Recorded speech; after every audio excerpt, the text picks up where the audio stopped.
दोस्तों कुछ समय पहले आप में से किसी एक का कमेंट आया था। कमेंट में आइए देखते हैं क्या लिखा था। Invest lump sum on FD. FD के अंदर एक साथ पैसा जमा कर दो and take interest pay out every month. वहां से जो भी इंटरेस्ट बनता है वो हर महीने पे आउट ले लो अपने सेविंग अकाउंट में। और and invest that interest in mutual fund SIP.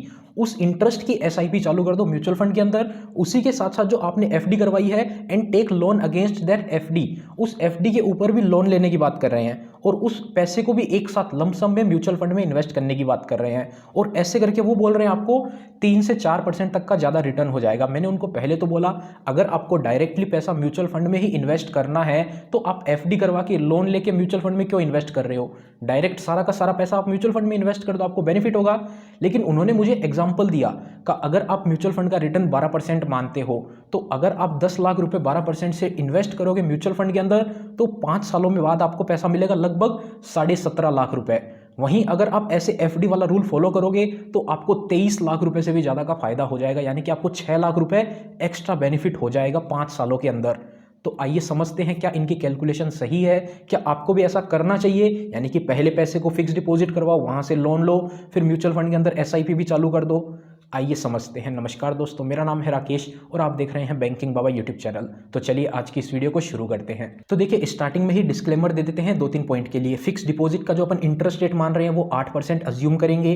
वहीं पे जो फिक्स डिपॉजिट के ऊपर आपको लोन मिलेगा उसको अपन 1% एक्स्ट्रा यानी कि 9% अज्यूम कर लेते हैं। अलग अलग बैंक के अंदर अलग अलग हो सकता है। और वहीं अपन जो म्यूचुअल फंड का रिटर्न है उसको 12% CAGR मानेंगे, यानी कि 5 साल का आपको 12% के हिसाब से आपका पैसा ग्रो करता रहेगा। आइए समझते हैं। तो अगर आप पैसे को 10 लाख रुपए जो है उसको किसी भी म्यूचुअल फंड में डाल देते हैं, लेट्स से अपन 12% का आपको रिटर्न मिलता है। 10 लाख रुपए आपने 5 सालों के लिए डाल दिया तो 5 साल बाद आपको जो पैसा मिलेगा वो मिलेगा लगभग 17.6 लाख रुपए। तो ये पैसा हो गया आपका 12% के इंटरेस्ट रेट से अगर आप डायरेक्ट म्यूचुअल फंड में डाल देते हैं। और वहीं अगर आप इस पैसे की पहले फिक्स डिपॉजिट करवाते हैं 8% के रेट से और मंथली इंटरेस्ट का पे आउट लेते हैं तो यहां से आपका जो इंटरेस्ट बनेगा हर महीने वो बनेगा लगभग 6,660 रुपए।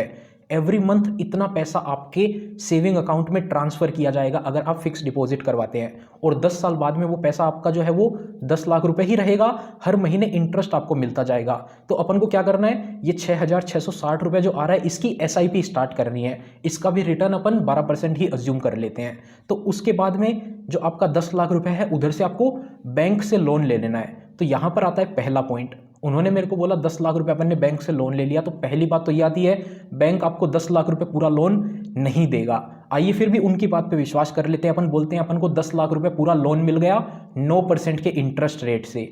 9% के इंटरेस्ट रेट से यानी कि साल का 90,000 रुपए इंटरेस्ट बनेगा। 5 सालों का उन्होंने बोला 4.5 लाख रुपए इंटरेस्ट बनेगा। तो ठीक है, उनकी ये बात भी मान लेते हैं, लेकिन ये बात भी गलत हो जाती है। 4.5 लाख रुपए अपन ने इंटरेस्ट माना और अपन ने 10 लाख रुपए की वहां पर लमसम में भी पैसा जमा कर दिया, यानी कि अपना पैसा कितना हो गया म्यूचुअल फंड में 10 लाख रुपए तो वो हो गया। उसके अलावा जो अपने को इंटरेस्ट मिल रहा है बैंक की तरफ से, इंटरेस्ट कितना मिल रहा है हर महीने 6,660 रुपए, तो इसकी अपन ने SIP भी स्टार्ट कर दी 5 सालों के लिए। तो डेफिनेटली यहां पर अपन को फायदा होगा, लेकिन जो लास्ट में अपने पास पैसा आएगा वहां से अपने को 4.5 लाख रुपए देना भी पड़ेगा बैंक को इंटरेस्ट का। तो कितना पैसा बनता है आइए देखते हैं। तो देखिए अगर आप SIP करेंगे तो SIP से अपना जो पूरा है लगभग जो 5 सालों में पैसा इन्वेस्ट हो जाएगा 4 लाख रुपए और 12% के रेट से अपने को पैसा मिलेगा। वहां से SIP से अपने को पैसा मिल रहा है 5,50,000 रुपए। एस्टिमेट अपन देख लेते हैं। और वहीं अपन ने जो 10 लाख रुपए जमा करे थे उसका अपने को 17.6 लाख रुपए अलग से मिलेगा। तो टोटल अपने पास 23 लाख रुपए हो जाएंगे। 23,10,000 रुपए अपने पास आ जाएंगे 5 सालों के बाद में। अब जो अपन ने बैंक से लोन ले रखा था वहां पे हर साल का अपना 90,000 इंटरेस्ट बना, तो 5 सालों का 4.5 लाख रुपए वो इंटरेस्ट हो गया। तो इसमें से अपन 4.5 लाख रुपए अगर वो अमाउंट भी माइनस कर दें तो भी अपना 18.5 लाख से ज़्यादा अमाउंट बनता है। 18,60,000 रुपए के आसपास बनता है, जो कि डेफिनेटली आपको 1 लाख रुपए ज़्यादा दे रहा है। लेकिन क्या इनकी ये कैलकुलेशन सही है? नहीं।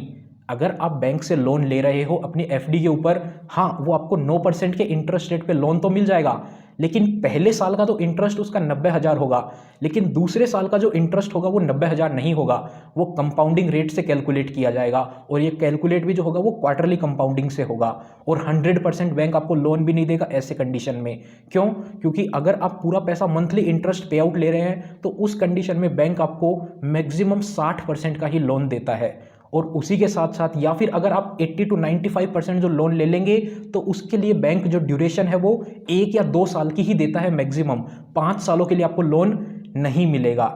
यानी कि 90,000 बैंक क्या है, ये आपका जो फिक्स डिपॉजिट के ऊपर जो भी लोन होता है वो सिक्योर्ड लोन होता है। यानी कि जितना पैसा आपका बैंक के पास में पड़ा है उतने अमाउंट से ज़्यादा की लाइबिलिटी तो बैंक ले ही नहीं सकता।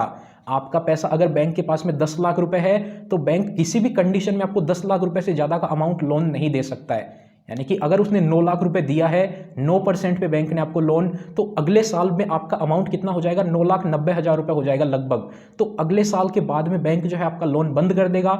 अगर आप लोन का पेमेंट नहीं करते हैं तो बैंक आपका जो एफडी का मंथली इंटरेस्ट पे आउट हो रहा है उसको ही रोक देगा, उसको ही पॉज कर देगा। क्योंकि बैंक का है ये सिक्योर्ड लोन है, फिक्स डिपॉजिट का लोन सिक्योर्ड होता है। अनसिक्योर्ड लोन नहीं है कि बैंक कितना भी आपको लोन दे सकता है, नहीं।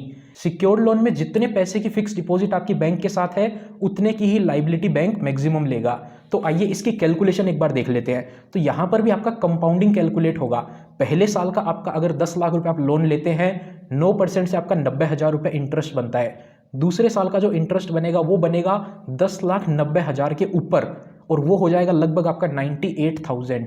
ऐसे करके कंपाउंडिंग होती जाएगी और 5 सालों में आपका जो टोटल हो जाएगा वो हो जाएगा 5,60,000 रुपये, ना कि 4,50,000 रुपये।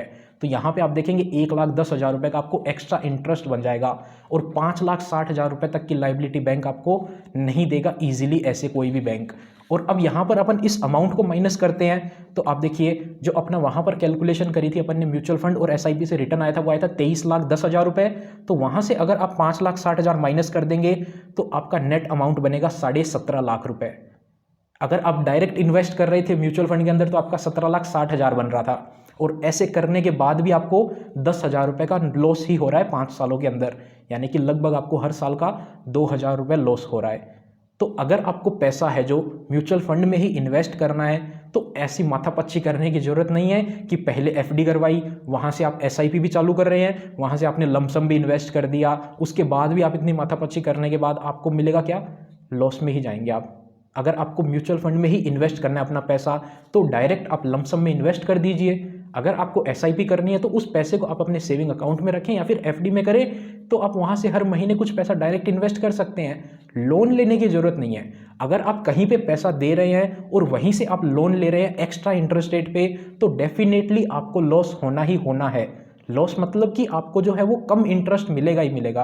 क्योंकि अगर आपने पैसा बैंक के अंदर 8% पे रख रखा है फिर आप वहीं से 9% पे लोन ले रहे हैं, तो यहाँ पे आपको कैसे फ़ायदा हो सकता है, किसी भी कंडीशन में ऐसे आपको फ़ायदा नहीं हो सकता है। अगर आपको देखिए 12% पे म्यूचुअल फंड में इन्वेस्ट करना है तो डायरेक्ट वहाँ पे इन्वेस्ट करिए, ऐसी गलती ना करें। इस लोन की फैसिलिटी को केवल और केवल शॉर्ट टर्म के लिए ही यूज़ करना चाहिए। अगर आपने लंबे समय की फिक्स डिपॉजिट करवा दी और इमरजेंसी में आपको कुछ छोटे समय के लिए पैसा चाहिए, आपको लगता है कि हाँ भाई मेरे को 1-2 महीने के लिए ही पैसा चाहिए और आपका पैसा फिक्स डिपॉजिट में पड़ा है, तो कहीं और से लोन लेने से बेटर है अपने फिक्स डिपॉजिट के ऊपर लोन ले लें। और अगर आपको ऐसा लगता है कि नहीं 1-2 महीना नहीं, आपको पता नहीं है कितने भी समय के लिए लोन चाहिए हो सकता है लंबे समय के लिए, तो उस कंडीशन में लोन लेना बेटर ऑप्शन नहीं है। उस कंडीशन में आप अपने फिक्स डिपॉजिट को बंद करवा दें और वहां से आप सारा पैसा ले लें, क्योंकि बंद करवाने पे इंटरेस्ट पे थोड़ा सा पेनल्टी लगता है, तो वो कंडीशन आप कर लीजिए। लेकिन अगर आपको छोटे समय के लिए चाहिए तो उस कंडीशन में आप लोन ले सकते हैं।